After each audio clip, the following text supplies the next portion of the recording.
વલસાડમાં પ્રતિબંધિત કોનોકોપ્સ ઝાડનો વધતો ફેલાવો. શોભાના ઝાડ હવે બન્યા સ્વાસ્થ્ય માટે આફત.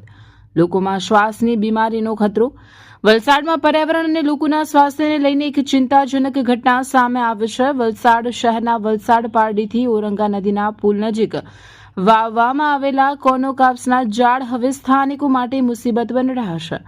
વન વિભાગ દ્વારા જે ઝાડ પર પ્રતિબંધ મૂકવામાં આવ્યો છે તે ઝાડ વલસાડના રસ્તાઓ પર લહેરાઈ રહ્યા છે.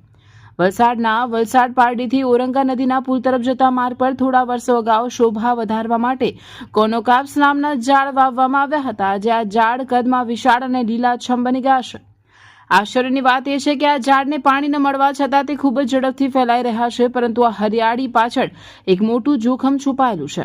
સ્થાનિક લોકોને વાહન ચાલકોના જણાવ્યા મુજબ આ ઝાડના કારણે હવે તેમને શ્વાસ લેવામાં તકલીફ અનુભવાઈ રહી છે. તપાસ કરતા સામે આવ્યું છે કે ગુજરાત વન વિભાગે સપ્ટેમ્બર 2023થી આખા રાજ્યમાં કોનોકોપ્સના વાવેતર પર સંપૂર્ણ પ્રતિબંધ મૂકી દીધો છે.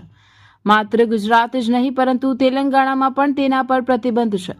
નિષ્ણાંતોના મતે શિયાળા દરમિયાન આ ઝાડમાં આવતા ફૂલોની પરાગરજ હવામાં ફેલાય છે, જેનાથી શરદી, ઉધરસ, અસ્થમા અને એલર્જી જેવી ગંભીર બીમારીઓ થાય છે. એટલું જ નહીં, આ ઝાડના મૂળ જમીનમાં એટલા ઊંડા જાય છે કે તે ગટરની પાઇપલાઇન અને વીજળીના કેબલને પણ નુકસાન પહોંચાડે છે.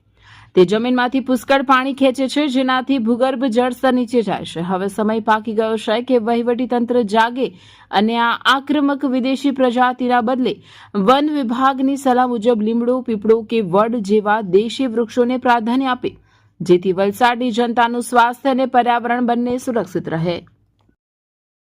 અમારી લાઈવ ન્યૂઝ 24 ચેનલને સબસ્ક્રાઇબ કરો. બેલ આઇકોન દબાવો જેથી આવનાર ન્યૂઝ અપડેટ્સની નોટિફિકેશન આપ સુધી સૌથી પહેલા પહોંચે.